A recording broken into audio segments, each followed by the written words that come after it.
શબ્દના ભારતમાં દરેક નાગરિક દરેક નિયમોનું પાલન કરશે. સાચી વાત છે અમૃતાબેન. અને મારા સપનાનું ભારત એ છે કે આપણા ભારત દેશમાં સ્ત્રી અને પુરુષને સમાન અધિકાર મળે, ખેડૂતોને યોગ્ય સહાય મળે અને સૈનિકોનું સન્માન કરવામાં આવે. સાચી વાત છે હસ્તીબેન. પણ મારા સપનાના ભારતમાં ગામો અને શહેરો સ્વચ્છ, હરિયાળા અને પ્રદૂષણ મુક્ત બને, વધુમાં વધુ વૃક્ષો વાવવામાં આવે અને કુદરતનું રક્ષણ કરવામાં આવે. આ વાત તો સાચી જ છે અમૃતાબેન. અને મારા સપનાનું ભારત એ છે કે ભારત દેશ વિજ્ઞાન, રમતગમત, શિક્ષણ અને ટેકનોલોજીમાં ઊંચાઈઓ હાંસલ કરે અને દરેક ભારતીયને પોતાના દેશ પર ગર્વ અનુભવે. તમને ખબર છે હસ્તીબેન, આપણો ભારત દેશ ખૂબ જ આગળ વધી રહ્યો છે. વિજ્ઞાન અને ટેકનોલોજીના ક્ષેત્રે તે ખૂબ જ પ્રગતિ કરે છે. અમૃતાબેન, આ વાત તો સાચી જ છે, પણ બીજી વાત તમને ખબર છે, પ્રાચીન સમયમાં ભારત દેશ સોને કી ચિડિયા નામથી જાણીતું હતું.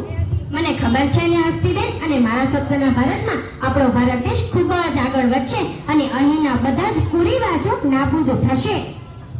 વાહ અમૃતાબેન. અને મારા સપનાનું ભારત એ છે કે ભારત દેશમાં પાક સરખું ના ઉગવાથી ખેડૂતોએ સરકાર પાસેથી લીધેલો કર માફ થશે અને સરકાર પણ લોકોના હિત માટેના જ કાર્યો કરશે.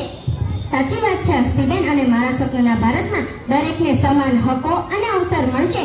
યુવાનો દેશના વિકાસ માટે ખૂબ જ અગત્યની ભૂમિકાઓ ભજવશે અને મહિલાઓ પણ સુરક્ષિત રહેશે. હા અમૃતાબેન. અને મારું સપના એ છે કે ભારત દેશમાં બધા જ લોકો શિક્ષિત હશે અને નાના બાળકોને પણ શિક્ષણ મળશે. સાચી વાત છે હસ્તીબેન.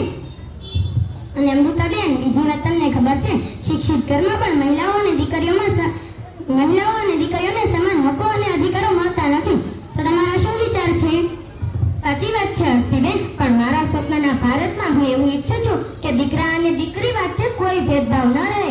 માતા જે દીકરાને આપતી હોય તે જ દીકરીને આપે. અમૃતાબેન, મેં મારા સપનાના ભારતમાં હજી કંઈક વિચાર્યું છે. દરેક કુટુંબ પર રહેવા માટે છત હોય અને બધા જને રહેવા માટે જગ્યા પણ હોય. અમૃતાબેન, બીજી વાત તમને ખબર છે, આપણા ભારત દેશમાં કેટલીક દીકરીઓ પર રેપ અને બલાત્કાર થઈ રહ્યા છે. તો તમારા શું વિચારો છે? સાચી વાત છે હસ્તીબેન. આપણા ભારત દેશમાં કેટલીક દીકરીઓ પર રેપ અને બલાત્કાર થઈ રહ્યા છે. તો મારા સપનાના ભારતમાં જો કોઈ દીકરીનો રેપ કે બલાત્કાર થશે તો તે માણસને ઓન ધ સ્પોટ ફાંસી આપી દેવામાં આવશે અને આપણો ભારત દેશ સ્વર્ગથી પણ સુંદર હશે. વાહ અમૃતાબેન. જો આપણે સાથે મળીને મહેનત કરીએ તો આપણા બહેનો સપનાનો ભારત જરૂર સાકાર થશે. અસ્તુ.